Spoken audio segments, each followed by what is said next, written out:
சித்திரவதையெல்லாம் அனுபவித்தார்கள். இறுதியாக இவர்களை இப்ப எவ்வளவு சித்திரவதை பண்ணாலும் இவர்களை உடைக்க முடியல, ஒடுக்க முடியல, அடிமைப்படுத்த முடியல. சோ இறுதியாக இவங்களை கொல்ல வேண்டும் என்று அந்த ரஷ்யா நாட்டுடைய ராணுவம், போலீஸ் முடிவு செய்து இந்த 7 பாஸ்டர்கள் அந்த ரஷ்யாவில் இருக்கிற ஒரு குறிப்பிட்ட பட்டணத்தில் மிக முக்கியமான பாஸ்டர்மார்கள் அவங்களை நிர்வாணமாக்கி சைபீரியா என்ற ஒரு பகுதி இருக்குது ரஷ்யால, உலகத்திலேயே மிக கொடுமையான அதிக குளிர் நிறைந்த ஒரு ஊர் என்றால் அது இந்த சைபீரியாவில் இருக்கிற ஒரு பகுதி. சோ அந்த பகுதிக்கு பல மைல்கள் இவங்களை நடக்க வைத்து கூட்டிட்டு போறாங்க. இப்ப போற வழியில இந்த குளிர் தாங்க முடியாம இவங்க மறுதளிக்கணும். ஏன்னா போய்கொண்டு இருக்கும் பொழுது இந்த ராணுவர்கள் என்ன சொல்லுவாங்கன்னா ஆசை கட்டுவாங்க. பாரு, நீ ஏன் இவ்வளவு கஷ்டப்படணும், நீ ஏன் இப்படி துன்பப்படணும், ஒரே ஒரு காரியம் மாத்திரம் செய், மறுதளி. உதாரணத்துக்கு இப்ப நம்ம நாட்டுல இருந்து பண பிரச்சனை வருது இல்லையா? இப்ப அரசாங்கம் சொல்லுதுன்னு வச்சுக்கோ, எதுக்கு நீ இப்படி கஷ்டப்படுற, ஏடிஎம்ல போய் பல மணி நேரம் குவி பண்ற, இந்த நம்பர் மாத்திரம் வாங்கிக்கோ, நம்பர் மாத்திரம் வாங்கிக்கோ, கையில ஒரு முத்திரை மாத்திரம் வாங்கிக்கோ, அடுத்து வருமா வராதா? வரும். அதுக்கு இது ஒரு ஆயத்தம், இது இப்போ ஒரு ஆயத்தம், இது அதை நோக்கி வரப்போகிறது. இந்த மாதிரி இவர்களுக்கு பலவிதமான ஆசைகள்லாம் காட்டுறாங்க. நீ ஏன் இவ்வளவு கஷ்டப்படுற, ஏன் இவ்வளவு உபத்திரப்படுற, பாரு உன்னுடைய மனைவியை அழுந்தாச்சு, உன்னுடைய பிள்ளைகளை நீங்க அழுந்துட்ட, கடைசி உனக்கு மிஞ்சி இருக்குது எது? உன்னுடைய ஜீவன், இதையும் போகணுமா? இப்படின்னு பல வகையான ஆசைகள்லாம் காட்டிக்கொண்டே வராங்க. பல மைல்கள் அந்த கட்டும் குளிர்ல ஒட்டு துணி இல்லாமல் இவர்களை நடக்க வச்சு, ரா முழுக்க தூக்கமும் இல்லாம, தூக்கம் மயக்கம் ஒரு பக்கம், பல நாட்களாக சாப்பிடல, பசி பசி தூக்கம் களைப்பு குளிர் எல்லாம் சேர்ந்து ஒரே சூறாவளி காட்டு வருடா வந்துச்சுல. வருடா விட மோசமான வாடா, வாடான்னு பேச்சுக்கலாமா? வாடா வந்துச்சு, ஒவ்வொருவரையும் சோதிக்குது. இந்த சைபீரியால குறிப்பிட்ட ஒரு பகுதிக்கு அங்க இடுப்பளவுல ஒரு குளம் இருந்தது. அந்த குளத்துல போய் நிக்க வைக்கிறாங்க. 6-7 பேரும் நெல்லுங்க. அது ஐஸ், பயங்கரமான ஐஸ்.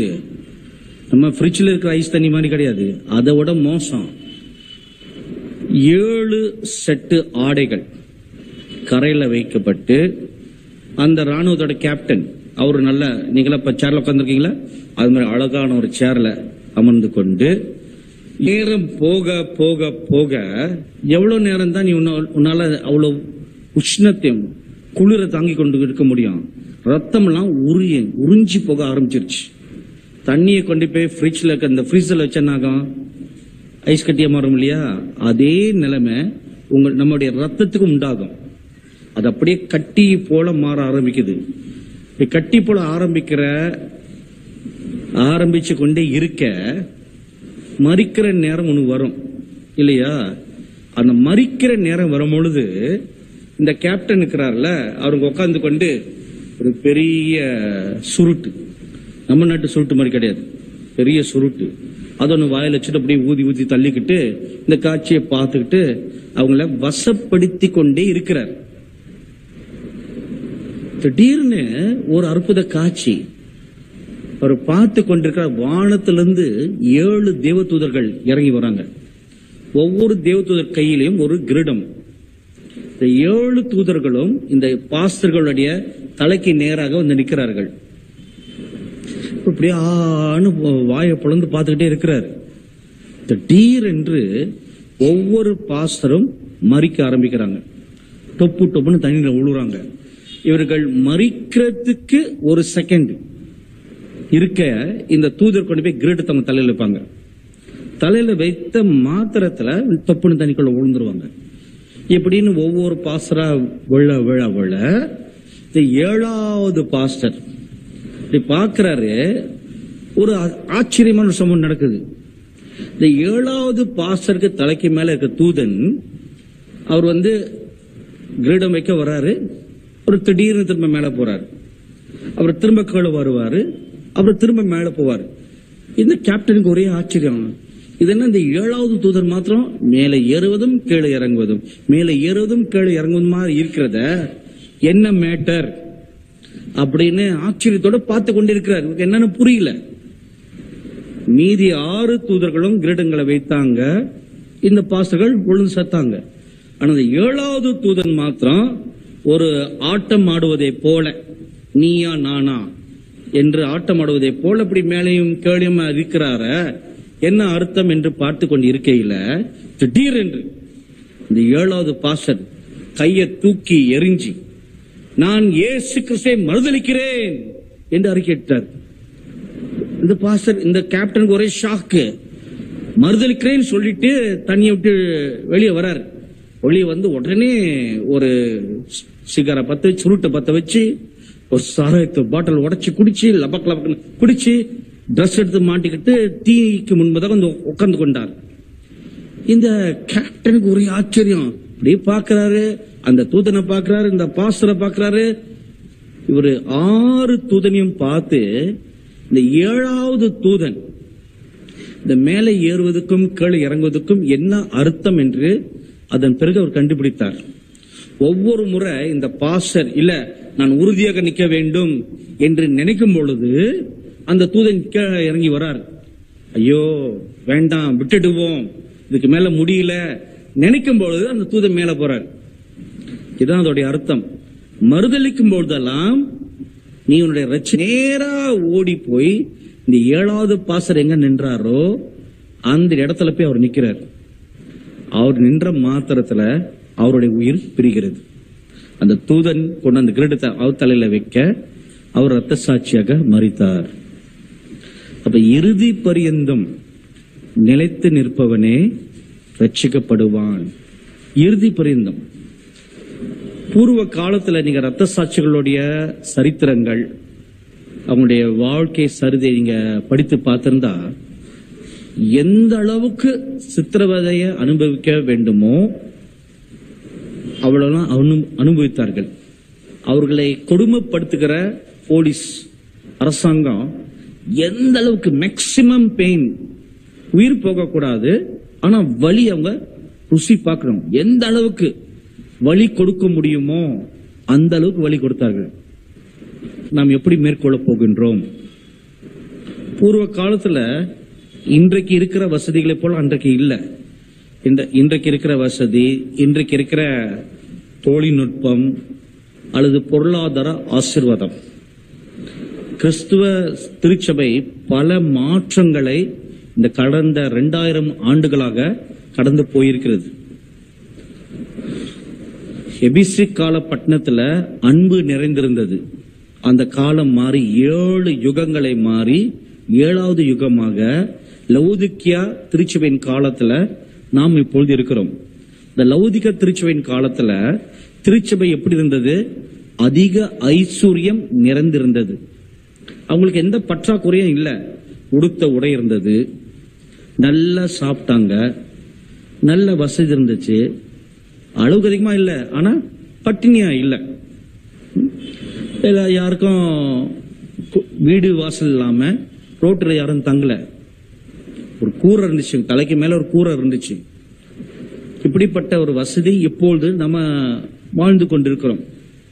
இப்படி வசதிகளோட வாழ்ந்து கொண்டிருக்கிற இந்த நாட்கள்ல நம்ம போற திருச்சபையில எப்படிப்பட்ட உபதேசங்கள் கொடுக்குறாங்க? உன் ஆத்மா வாழ்கிறதை போல நீ எல்லாவற்றும் வாழ்ந்து சுகமா இருப்பதே தேவ சித்தம் என்று சொல்றாங்க. அப்ப அப்படிப்பட்ட உபதேசங்களை நீ கேட்டு கேட்டு கேட்டு நீ தரித்திரனா இருப்பது தேவனுடைய சித்தம் அல்லன்னு உபதேசங்கள் வருது. நோயா இருப்பது தேவனுடைய சித்தம் இல்லன்னு உபதேசங்கள் வருது. நீ பிச்சை எடுப்பது, அதாவது பற்றாக்குறை உன் வாழ்க்கையில இருப்பது தேவனுடைய சித்தம் அல்லன்னு உபதேசம் நீ கேட்கிற. இப்படிப்பட்ட உபதேசங்களை கேட்க கேட்க அப்ப நம்முடைய மனம் எப்படி மாறுகிறது என்றால், அப்ப நம்ம எல்லா ஐஸ்வர்யங்களோடும் சௌபாக்கியம் நிறைந்த ஒரு வாழ்க்கை வாழ்வது தேவ சித்தம் என்று இப்போ திருச்சபைகள், பெரும்பான்மையான திருச்சபைகள் அப்படிப்பட்ட உபதேசங்களை போதித்துக் கொண்டு வருகிறது. சரியா தவறா? சரி. அப்ப அப்படிப்பட்ட ஒரு உபதேசங்களை கேட்கும் விசுவாசிகள் நாம் எப்படி கிறிஸ்துவுக்காக ஒரு தியாகமான வாழ்க்கை வாழ போறோம்? முடியுமா? வெளிப்படுத்தின விசேஷம் 13வது அதிகாரத்தை எடுத்துக்கொள்ளுங்க. சில தினங்களுக்கு முன்பதாக காலையில ஒரு நாள் கர்த்தருடைய வார்த்தை எனக்கு உண்டானது. அதுல 10வது வசனத்தை எனக்கு தேவன் சுட்டி காண்பித்து இந்த வார்த்தை முழுமையான அர்த்தம் என்ன என்று பேச ஆரம்பித்தார். பரிசுத்தவான்களின் பொறுமையும் பரிசுத்தவான்களின் விசுவாசம் என்று 2 காரியங்கள் இங்கே சொல்லப்படுகிறது. பரிசுத்தவான்களின் பொறுமை, பரிசுத்தவான்களின் விசுவாசம் இதில் விளங்குகிறது. எதில் விளங்குகிறது? 13வது அதிகாரத்தை முழுசா நீங்கள் வாசித்து பார்த்தால் அங்கே 3 வில்லன்கள் வந்து நிக்கிறாங்க. யார் அந்த 3 வில்லன்? சொல்லுங்க பாப்போம். மிருகம். சரி, மிருகம். 2வது வில்லன் கள்ளத்தீர்க்கதரிசி. 3வது வில்லன் ஆன்டி கிரைஸ்ட். ஓகே, 3 வில்லன்கள் இங்க 13வது அதிகாரத்தில் நம்ம பார்க்கிறோம். மிருகம், கள்ளத்தீர்க்கதரிசி, அந்தி கிறிஸ்து. இந்த 3 வில்லன்கள் தான் இந்த 13வது அதிகாரத்திலிருந்து கடைசி வரைக்கும் இருக்கிறத நம்ம பார்க்கிறோம். சோ இந்த 3 வில்லன்களும் வந்த பிறகு உலக சரித்திரம் வேற விதமாக மாறுகிறது. இப்போ இவங்க 3 பேரும் வந்த பிறகு இந்த 3 இணைந்து என்ன செய்யறாங்க பாருங்க. 5:6 பெருமையானவைகளையும் தூஷணங்களையும் பேசும் வாய் அதற்கு கொடுக்கப்பட்டது. அல்லாமலும் 42 மாதம் யுத்தம் பண்ணவும் அதற்கு அதிகாரம் கொடுக்கப்பட்டது. அது தேவனை தூஷிக்கும்படி தன் வாயை திறந்து அவருடைய நாமத்தையும் அவருடைய வாசஸ்தலத்தையும் பரலோகத்தில் வாசமாய் இருக்கிறவைகளையும் தூஷித்தது. 42 மாதங்கள்னா எத்தனை வருஷம் சொல்லுங்க? 3.5 வருஷம். இதை குறித்து வைத்துக் கொள்ளுங்கள்.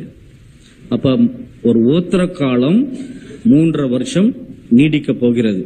3 வருஷ காலம் இந்த உபத்திரம் நீடிக்க போகிறது. இந்த 3 வருஷ காலத்துல இந்த அந்தி கிறிஸ்து தன்னுடைய வாயை திறந்து தேவ தூஷணம் செய்வான் என்று சொல்லப்படுகிறது. தேவ தூஷணம் செய்வான். அப்போ கர்த்தருடைய நாமத்தை தூஷிப்பான், அவருடைய கூடாரத்தையும் தூஷிப்பானாம். அப்ப தேவனுடைய கூடாரம் ஒன்று இருக்கணும் இல்லையா? தேவனுடைய கூடாரம் என்று ஒன்று இங்க பூமியில இருக்க வேண்டும். இதை குறித்து தான் இஸ்ரேல் தேசத்துல தேவாலயம், 3வது தேவாலயம் மீண்டும் கட்டப்படும் என்று வேதம் சொல்கிறது. அங்க கட்டப்பட்டு யூதர்கள் மீண்டும் பழைய ஏற்பாட்டு காலத்தை போல பலி செலுத்த ஆரம்பிப்பார்கள். பலி செலுத்த ஆரம்பித்து அந்த மேசியா வர வேண்டும், மேசியா வர வேண்டும் என்று அவர்கள் எதிர்நோக்கி காத்து கொண்டிருப்பார்கள். அப்ப அப்படிப்பட்ட ஒரு காலகட்டத்துல இவர் தேவ தூஷணம் செய்ய ஆரம்பிப்பான்.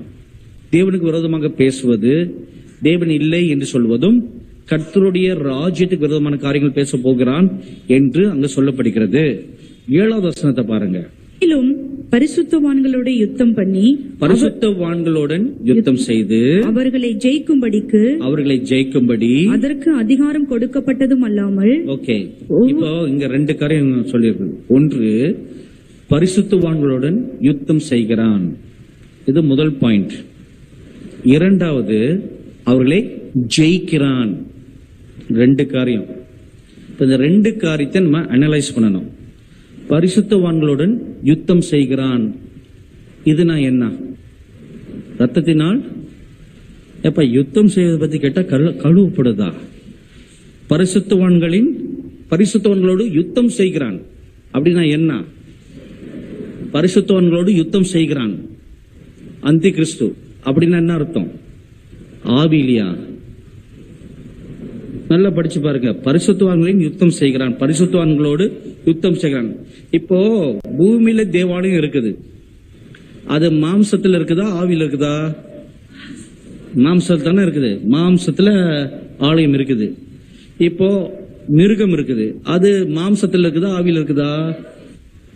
மிருகம் மாம்சத்துல இருக்குதா, ஆவியில இருக்குதா? மாம்சத்துல இருந்தா அது எப்படி மிருகமா இருக்க முடியும்? அப்போ ஒரு நிஜமான மிருகம் அப்படியே உலாத்திட்டு இருக்க போதா? அந்தி கிறிஸ்து மாம்சத்தில் இருப்பானா ஆவியில இருப்பானா? மாம்சத்தில் இருப்பான். கள்ளத்தீர்க்கதரிசி மாம்சத்தில் இருப்பானா ஆவியில இருப்பானா? மாம்சம் இருப்பான். இப்ப இவங்க 2 பேரும் மாம்சத்தில் இருந்தா மிருகம் மாம்சத்தில் இருக்குமா ஆவியில இருக்குமா? எப்ப மிருகம் மாம்சத்துல இருந்தா அப்ப ஒரு மிருகம் நடமாடுறத எல்லாரும் பாப்பாங்களா? சொல்லுங்க. இப்ப ஆண்டவராகிய இயேசுக்கு தேவ ஆட்டுக்குட்டியின் பேர் இருக்குதா இல்லையா? அப்ப ஒரு ஆட்டுக்குட்டியா நடந்து போனுச்சு எருசலேம்ல. அப்ப இந்த மிருகத்தின் சுபாவம். 2வது சாத்தானுக்கு ஒரு பேர் இருக்குல்ல, என்ன பேரு? சர்ப்பம், வலு சர்ப்பம். அது ஒரு மிருகம் தானே. அப்ப சாத்தானுடைய முழு அவதாரம் தான் அந்தி கிறிஸ்து.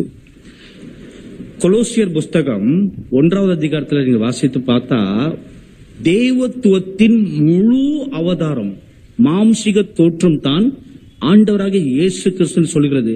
அதே போல சாத்தானுடைய முழு தத்துவம், சொரூபம் எல்லாம் அந்தி கிறிஸ்துக்குள் அடங்கி இருக்கும்.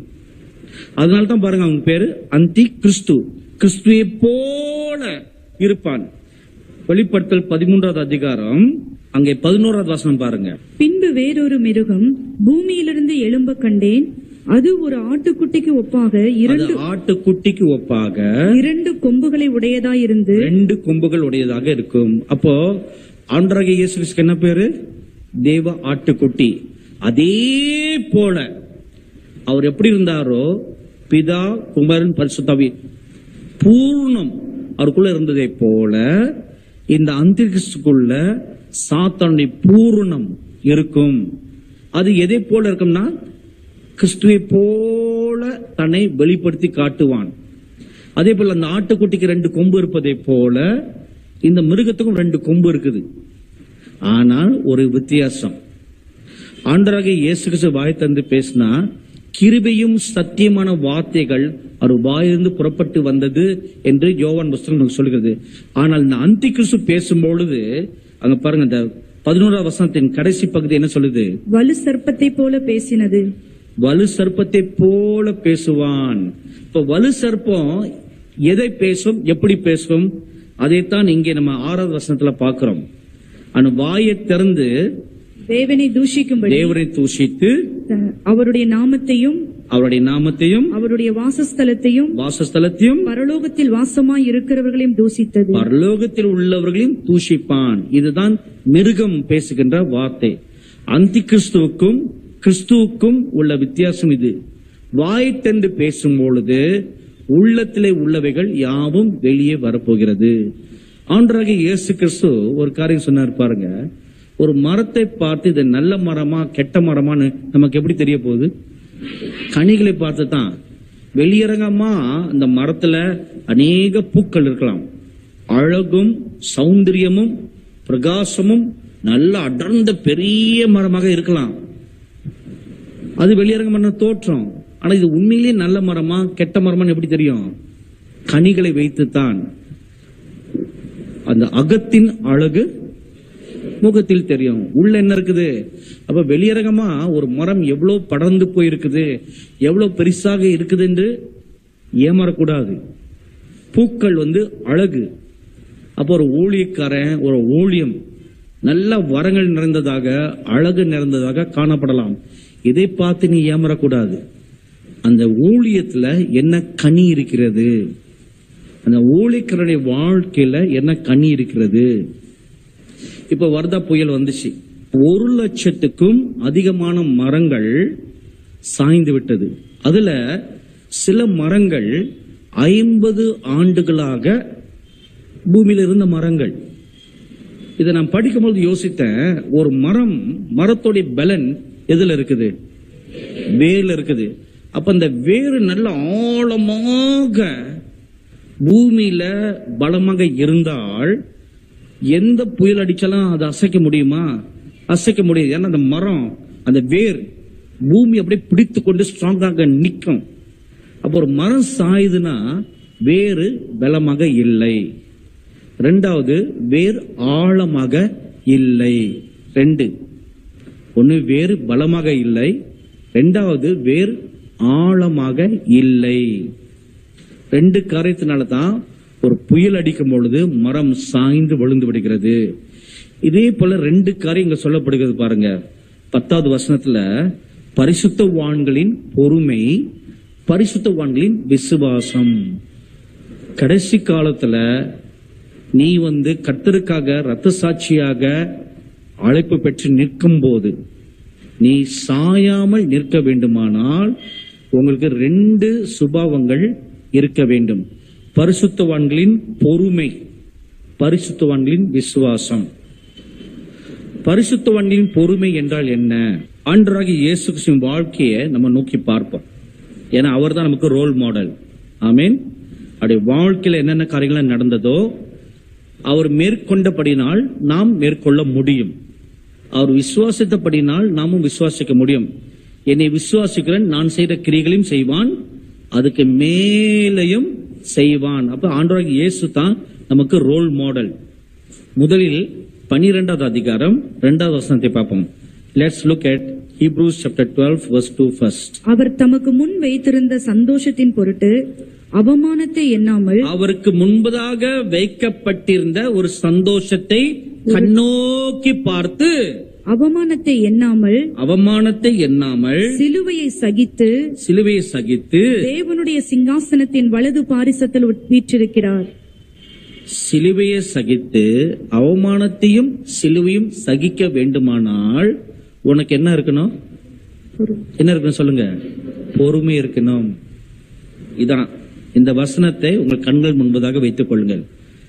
அவமானத்தையும் சிலுவையும் சகிக்க வேண்டுமானால், ஒரு ரத்த சாட்சியாக மரிக்கிறவன் ஆண்டவராகிய இயேசு கிறிஸ்து எப்படி அவமானப்படுத்தப்பட்டாரோ, எப்படி மரணத்தை ருசி பார்த்தாரோ, அதே போல ஒரு பாதையைத்தான் அவருடைய அடிச்சுவடுகளில் நாமும் பின்பற்ற வேண்டும். பூர்வ காலத்தில் உள்ள சரித்திரத்தை நம்ம எடுத்து பார்த்தா, ஆதி காலத்திலிருந்து இந்நாள் வரைக்கும் யார் யாரெல்லாம் ரத்த சாட்சியாக மரித்தார்களோ அவங்க எல்லாரும் இதே பாணியைத்தான் அனுபவித்தார்கள். அவமானப்படுத்தப்பட்டார்கள் முதலில், இரண்டாவது மரித்தார்கள். சோ அவமானமும் மரித்தலும் ஒன்றோடு ஒன்றாக இணைக்கப்படுகிறது. இதற்கு என்ன தேவை? பொறுமை. பொறுமை உங்களுடைய வாழ்க்கையில தேவை. இப்போ உங்க வாழ்க்கையில பொறுமை இருக்குதா? ஒருவேளை இல்லை என்று நீங்கள் சொல்வீர்களானால் அது ஒரு நல்ல கனியா கெட்ட கனியா? பொறுமை இல்ல, நல்ல கனியா கெட்ட கனியா? அப்ப அந்த கெட்ட கனி மாற வேண்டும். ஆமென். ஏனென்றால் உங்களுக்கு பொறுமை